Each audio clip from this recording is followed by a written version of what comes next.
Hello, dans cette vidéo, on va voir les nouveautés de Next.js et on va les tester en live avec une petite to-do app comme j'aime les faire. C'est-à-dire que c'est pas un tuto, c'est une sorte de présentation mystérieuse pour voir comment faire du Next.js 13 avec les client components. On va comprendre les client components, on va comprendre les serveurs components. On va utiliser Prisma pour gérer les to-do. On va avoir des to-do stockés avec MySQLite. Bref, tout ça en mode YOLO Beast2Fly et on va commencer ça tout de suite. Et voici la nouvelle documentation. Alors déjà, l'ancienne documentation, elle n'était pas très sexy, elle était blanche, enfin elle était bien faite mais blanche. Celle-là, elle est nickel chrome, là déjà ça excite. Ce que je vous propose, c'est d'aller dans le Getting Started et de créer un new Next.js app. Je vais vous zoomer ça. Et là, tout simplement, moi j'ai lancé cette commande-là. Cette commande-là, tout est installé correctement. Ensuite, j'ai installé Tailwind CSS avec machin pour aller très vite. Et pour aller encore plus vite, j'ai installé Daisy UI, en fait, qui est une surcouche de Tailwind qui te permet de créer des switches, des composants ultra facilement en une ligne. Et franchement, si vous avez envie de créer un projet rapidement, utilisez Daisy UI. Alors comme ça fait un peu girly, mais on aime les choses girly parce que moi aussi, je suis girly. Voilà, et ça veut rien dire, c'est bon, je veux pas des commentaires méchants. Pour cette application, voilà ce que j'ai déjà fait. Alors je me suis déjà un peu amusé juste pour pas perdre du temps. Alors j'ai ajouté en fait Prisma avec le truc là. Et maintenant j'ai ajouté dans un modèle to-do avec plein de données, created at, updated at, deleted at, title et completed. Et on a généré la DB et j'ai testé que ça marchait bien, c'est-à-dire que là on a une page. Ah mais j'ai supprimé ma page. Ok, on a cette page home et on va découvrir la première nouveauté de Next.js qui est la séparation entre layout et la page. C'est-à-dire qu'ici on a un fichier layout qui va être affiché à toutes nos pages. Alors qu'on a un fichier page ici qui va s'occuper uniquement d'une seule et unique page. Ici, on a dans le fichier layout, j'ai ajouté le composant header qui est ici. Et tu vois qu'il est affiché ici. Il y a le to-do Melvinx que j'ai mis là. Et on va tout de suite ajouter quelques styles. Voilà. Et ce qui va nous intéresser par rapport à Next.js, c'est de créer un layout où à gauche, on aura toutes nos to-do list. Et on pourra les cliquer. C'est-à-dire que mon but avec cette application, c'est qu'à gauche, ici, on aura toutes nos to-do list. Puis on aura une vue par rapport à nos to-do list ici qui affichera nos to-do list. Et là, on va gérer tous les états, c'est-à-dire loading, error, etc. On va simuler les erreurs pour voir toutes les différentes étapes qu'on peut avoir avec Next.js. Cette vidéo est faite en total freestyle, je ne connais pas trop Next.js, je me suis amusé, vous avez peut-être vu sur Twitter un petit peu, mais voilà. Dans ce composant header, on a mis nos to-do, mais pour l'instant, on s'en fout. On va créer un composant qui va s'appeler to-do navbar, quoi. En fait, on va faire une application de to-do un peu en mode compliqué. Ici, on va créer un server component. Ce server component, pour dire à React que c'est un server component, on va écrire async ici. Et en fait, React, dans la doc Next.js, tout composant est un server component du moment que tu ne mets pas use client ici. Ok ? On va voir ça après parce qu'on va aussi faire des non-serveurs components. On va aussi en créer. Ce que je vais vous proposer ici, c'est tout simplement de récupérer tous les to-do. Alors ça, on va le rapetissir, boum. Et on va faire const to-dos est égal à await de prisma point to-do point find many et on finit comme ça. Et normalement, maintenant, tu vois que to-do, c'est un to-do array. Et là, je vais pouvoir demander à Copilot de travailler pour moi. Voilà. Allez, Copilot, on travaille, s'il te plaît. Fin de la div. Et après, bon, voilà, il n'est pas très sémantique. Ici, on va utiliser une nav. Ici, on va utiliser une UL. Et ici, on va utiliser une LI avec à l'intérieur un span. Boum. On voit que ça ne marche pas. C'est normal. C'est que là, dans Layout, on va devoir créer un container qu'on va appeler div. div, et ici, on va faire to-do navbar. Ok, on l'a importé, ça marche bien. Alors, can it be used as JSX composant? Qu'est-ce que j'ai fait? Alors, en fait, je rencontre un problème pas marrant. J'ai un truc qui marche, là, dans to-do navbar, tu vois que j'ai salut les amis. Et en fait, dans ma database, j'ai ça. Et du coup, là, tu vois que je fais ce fameux async components. C'est-à-dire que j'ai async function to-do navbar ici, qui vient utiliser un prisma.todo.findMany. Et là, je fais await directement dans le composant. Il n'y a pas de useEffect, il n'y a pas de conneries. Non, je récupère les données qui viennent de la database directement dans mon composant. Et je les affiche ici. Le problème, c'est que dans Layout, ici, j'ai une petite erreur comme quoi ToDoNavBar ne peut pas être utilisé comme un composant JSX. J'ai l'impression que c'est un problème des types TypeScript qui sont peut-être pas à jour. Donc, on va ignorer cette erreur TypeScript, même si je suis un fervent défenseur de refaire toutes les erreurs TypeScript comme il faut. Alors ici, on va ajouter des petits trucs comme ça. Et on va wrapper ce composant-là pour lui afficher une petite border. Et ce qu'on va faire ici, c'est que ce composant-là, on va lui mettre un BG un peu différent, c'est-à-dire ToDoNavBar. Le nav, on va lui mettre un class name BG style 600.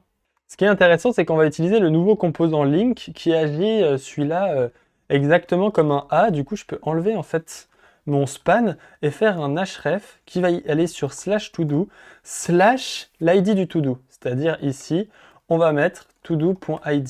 Et on va wrapper tout ça, évidemment, dans un wrapper comme ça. Et là, maintenant, tu vois que ça, c'est un lien. Et on va lui rajouter un petit class name pour que ce soit joli, c'est-à-dire over de point underline. Et maintenant, quand on l'over, c'est underline. Et on a ce todo. Maintenant, dans la page de base, ce qu'on a comme contenu, c'est you, boom. Et là, on va rajouter, en fait, dans le layout, ce qui est partagé dans toutes les apps, un petit wrapper autour, comme ça, pour le fun, avec une margine de 10, par exemple. On met des chiffres bien au hasard.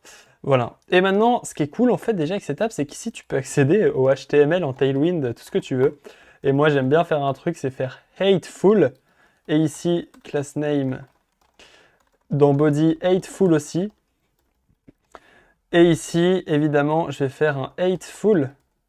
Et voici comment on a notre application. C'est-à-dire qu'on a notre ToDoNavBar ici. Tu vois à droite, on a notre composant header qui est là. Et on a le contenu de la première page qui est affiché ici.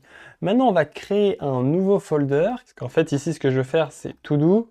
Et je vais ajouter un ID dynamique en fonction de la page. Ok. J'avais vu comment faire ça en XJS dans la documentation. Il faut créer le nom de la route qu'on veut, puis le paramètre ID. C'est-à-dire que là, on va faire todo. Et là, on va supprimer ça. Vous allez voir la magie de VS Code. Tu fais todo / ID / page.tsx. Normalement, là, je vais faire rafs. Et on va voir ce petit todo page. Et là, normalement, je vais pouvoir récupérer l'ID avec les props. On va voir qu'est-ce qu'il y a dans les props. Console.log props. Et on va voir maintenant quand on clique sur un todo, par exemple lui, on devrait aller sur la page todo /1 et il me dit il n'y a pas de default export.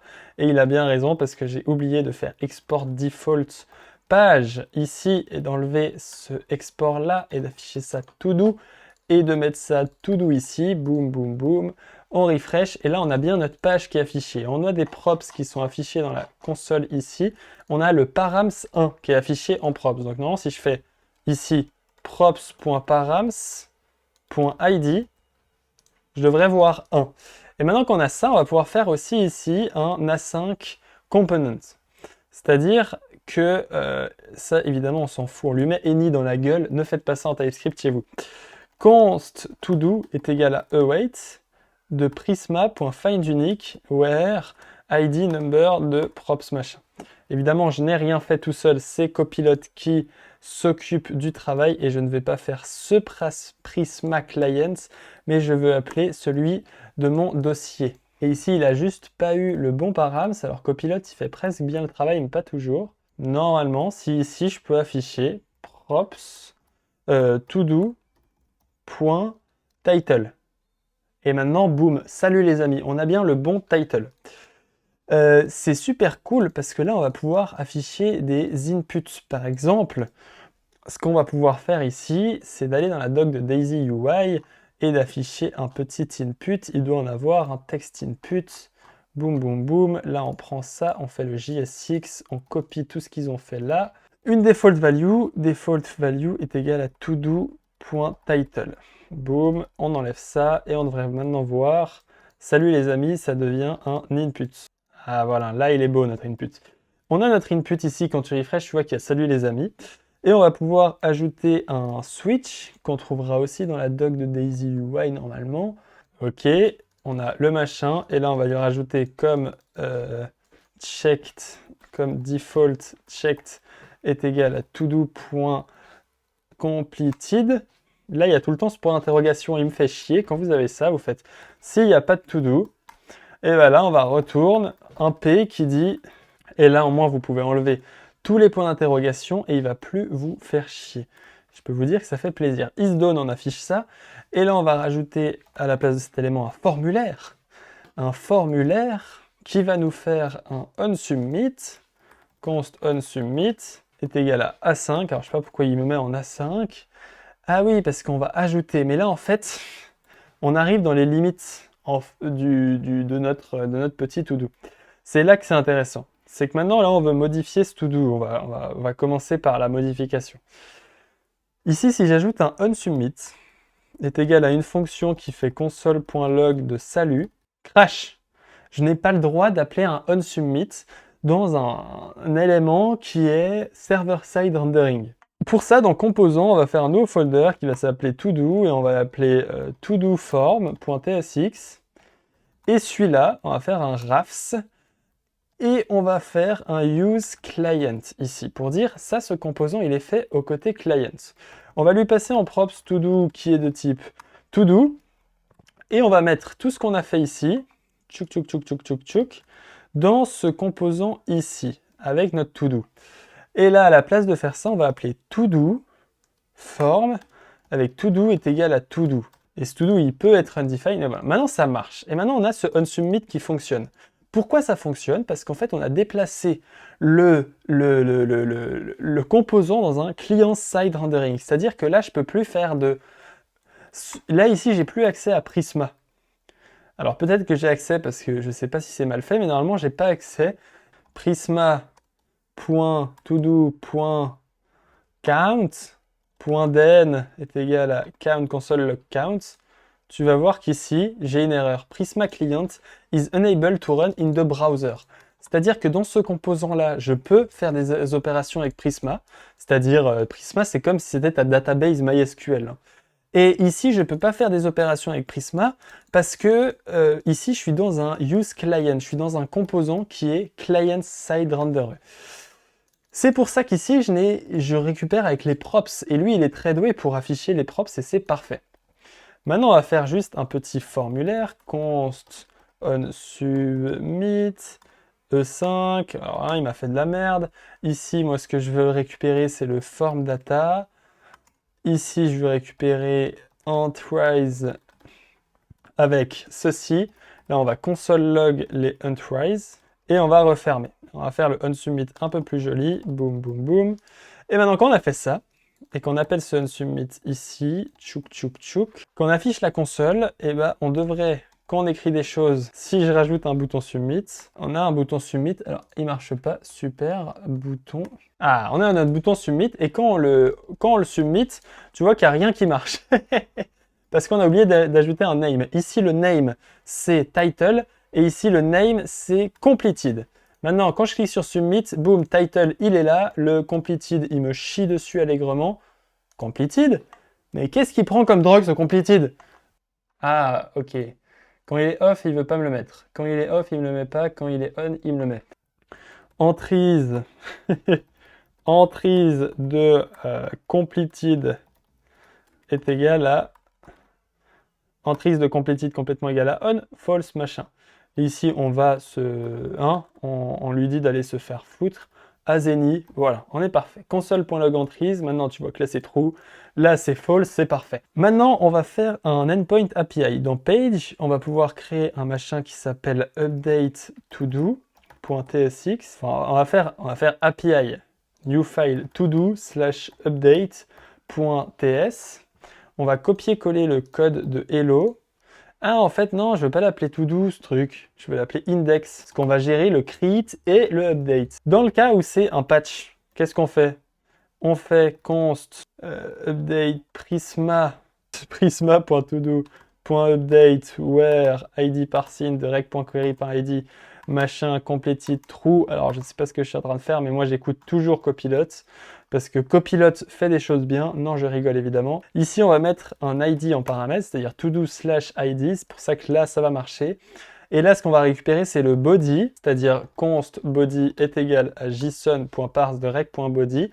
Et en data, tout simplement, ce qu'on va mettre, c'est le body. Peu importe ce que tu envoies comme body, je l'update. C'est pas une bonne pratique, mais ici, ce qu'on veut faire, c'est que ça marche et ça va marcher. On va faire un deuxième if req.method est égal à post. Et bien là, je fais la même chose, mais cette fois, je crée un nouveau to-do.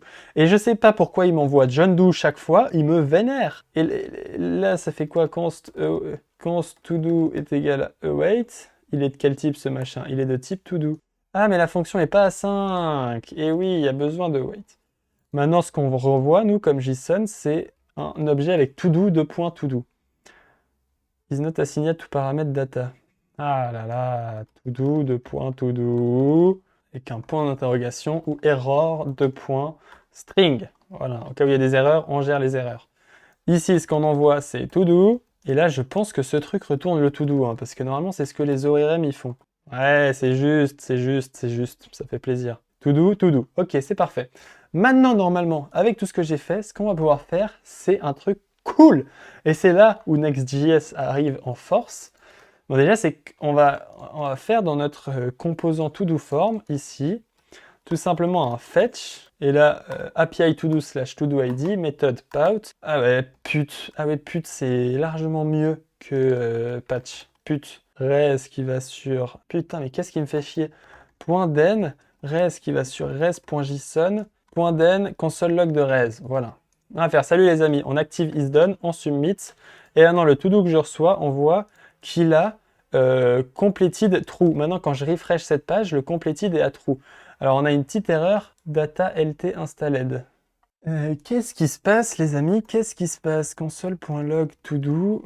On va juste voir qu'est-ce qu'on reçoit comme objet. Completed prototype. En fait, il nous dit qu'il reçoit un objet un peu what the fuck avec des méthodes. Et en fait, tout ce qu'on peut renvoyer avec notre to-do ici, c'est un to-do sans méthode. C'est pour ça qu'ici, je vais faire un truc dégueulasse, ça s'appelle stringify de to-do, et on va le parser. Ah là là, c'est une vidéo où on s'amuse. Ici, il y a quand même un truc, c'est qu'il me dit, il n'y a pas d'erreur Boundary, et ça, on va le faire. Ah, mais ça, on va clairement faire ça, les amis. Bon, bref, maintenant, quand je change le titre et que je fais submit, tu vois que ça marche. Quand je refresh ici, ça a changé. Mais là, quand je modifie et que je clique sur submit, ça n'a pas encore changé. Comment faire en sorte que quand je clique sur submit, eh ben, ce composant-là, layout, se re-render? Pour ça, il faut utiliser le router. Const router est égal à use, et je crois qu'il s'appelle plus router. Ça, c'est Next.js qui nous fait des feintes. Ça s'appelle linking et navigating. C'est le refetch. Maintenant, on a le router.refetch. Use router, on appelle use router. Et là, maintenant, on va pas l'appeler ici, en fait. Parce qu'ici, il n'y a pas de React accepté. Hein. On va l'appeler dans notre to-do form. Boum, boum, boum. Const router est égal à use router. Et là, ce qui est intéressant, c'est que là, on va faire router. Ok, c'est qu'il ne sait pas importer useRouter correctement ce new. Ok, ça marche. En fait, il y a juste besoin d'appeler refresh. Et là, il y a un truc incroyable qui se passe. Si là, j'affiche un petit H1 avec la props todo.title. Et du coup, celui-là, c'est celui qui vient de l'API. Et on va changer ce truc en disant faire nos courses. Quand je fais submit, tu vois que ce texte-là et ce texte-là viennent de changer. Et ça, c'est très cool. Ce que je vais faire avant de continuer, c'est définir une with 64 comme un stack dans Minecraft. Voilà. Ici, on a notre to-do et tu vois que là, quand je vais changer ce truc, on va faire un deuxième trick, c'est que si on va dire si todo.isDone, ici, on va installer la lib clsx, p-install clsx, text decoration et ça s'appelle line thrug, boum boum boum boum boum boum, line thrug, 2 points, il va falloir juste la mettre comme ça, 2 points todo.completed. Et maintenant tu verras un truc magnifique, c'est quand je complete, bim, il a la ligne dans sa face. Alors, quand tu l'over, il devient underline, voilà, c'est les styles Melvin, Et là, ce qui est intéressant, c'est que tu vois que faire nos courses ici, il ne change pas. Et tu vois que ce composant-là, qui n'est pas dans celui-là, change correctement. Maintenant, on pourrait aussi gérer un state de loading. Et ça devient intéressant. Et je crois, on va tout de suite aller voir la doc. fondamentales, dans les rendering, dans les routing, defining routes.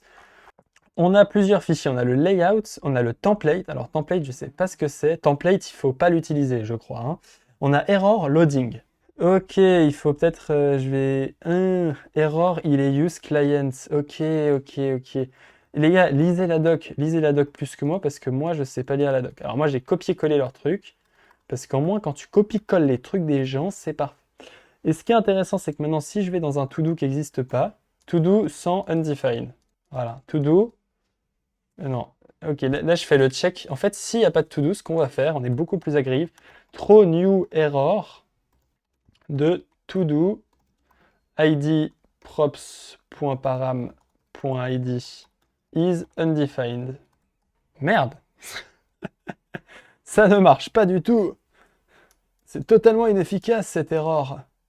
Est-ce que j'ai mal écrit error? Oh mince, j'ai mal écrit error. Error.tsx. Error.tsx. En fait, lui, il est censé catch ce genre d'erreur.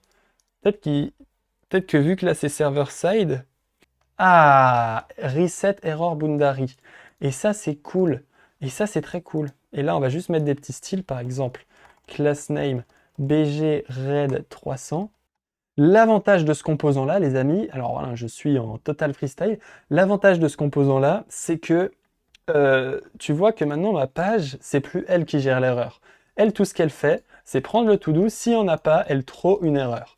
Et là, en moins ici, il n'y a pas de code qui vont gérer l'erreur. Le code qui gère l'erreur, il est dans un fichier séparé.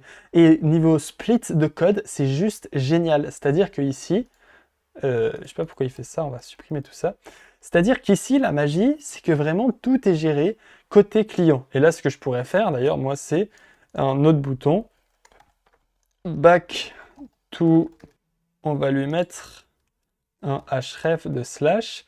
Et au moins, lui, back to home, quand tu cliques dessus, tu retournes. Et là, quand tu cliques ici, ça va marcher. Ce qui est intéressant avec ça, comme je vous ai dit, c'est vraiment le split de code qui est vraiment optimisé ici pour vous amuser un maximum. Flex call, gap 4. Voilà, on peut tout séparer. Là, j'aime pas quand tout est bien séparé. Voilà, maintenant on a notre bouton Add to Do qui n'existe pas. Et je vais faire ça, puis la vidéo sera terminée parce que j'ai déjà bien testé et je me suis bien amusé. Il manque un layout encore, il manque un layout, vous avez raison. Bouton href todo.new, new to do, fin de to do, new to do, boom, to do.new. Oh non, la page n'existe pas. On est triste. Et là, comment je fais pour ajouter cette page? Le mec, je viens de me faire piéger à mon propre jeu.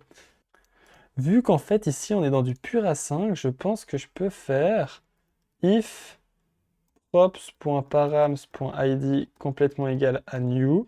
Et bien en fait, ici, je vais return todo's form, mais sans todo.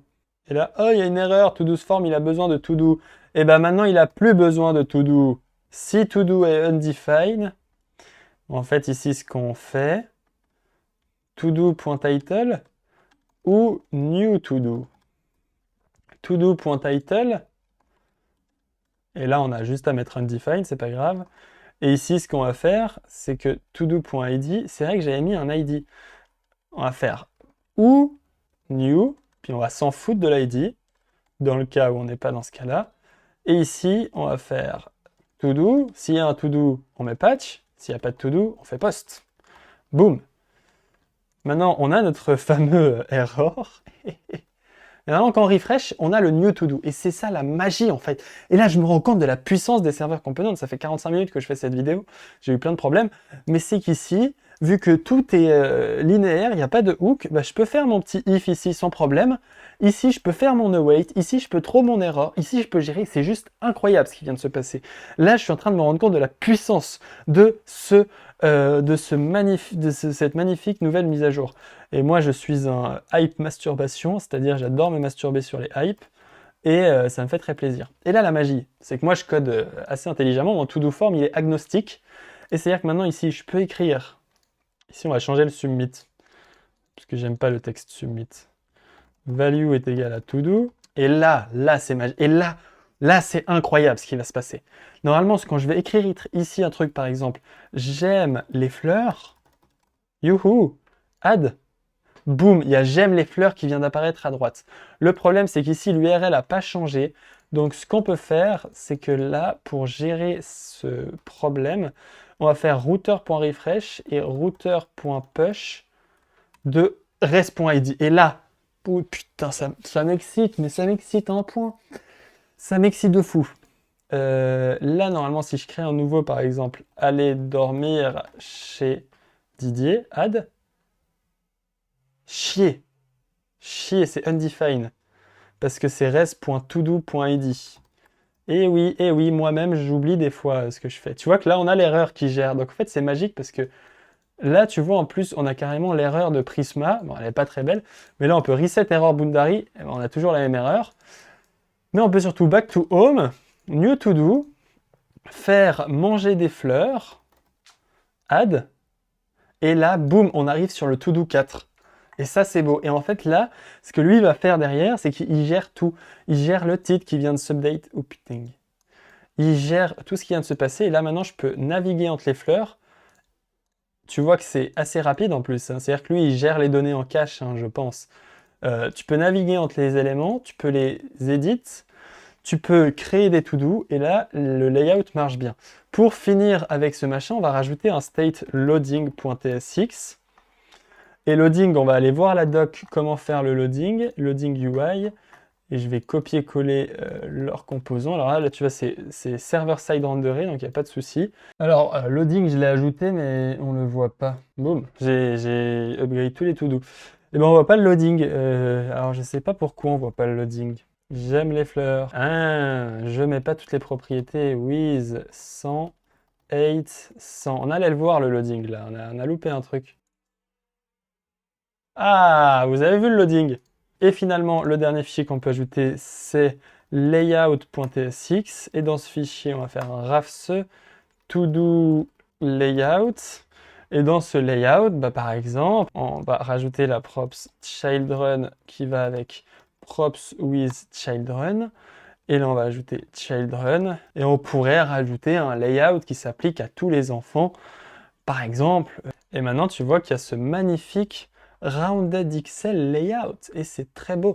Je ne sais pas pourquoi il ne veut pas prendre full width, ce truc. Voilà, on a réussi, c'est-à-dire que là j'ai rajouté un peu de style dans le fichier layout, et maintenant on a vraiment atteint quelque chose qui me plaît bien. Pour résumer un peu ce qu'on a fait dans cette app, c'est qu'on a vraiment tout bien séparé, on a tout bien géré. Si tu vois, on a juste pas géré le deleted, mais je vais pas faire ça ici. Là, tu peux ajouter ça, faire edit, ça marche, ça update ici, tu peux créer un to-do, test. Quand tu le crées, tu arrives sur le bon to-do, il apparaît dans la navbar, tu as les boutons, bref, en fait, là, le code est super bien séparé. Je me rends compte vraiment de la puissance de cette nouveauté Next.js, je vais le mettre en full cam, et c'est juste incroyable. Oh putain, je peux pas voir mes cheveux dépasser. Et c'est juste incroyable, merci beaucoup d'avoir regardé cette vidéo un peu ennuyeuse, mais où je m'amuse juste, et je voulais découvrir tout ça et j'en ai un peu plus compris et j'ai pu m'amuser à utiliser Prisma. On se retrouve bientôt. N'hésitez pas à vous abonner sur cette longue vidéo.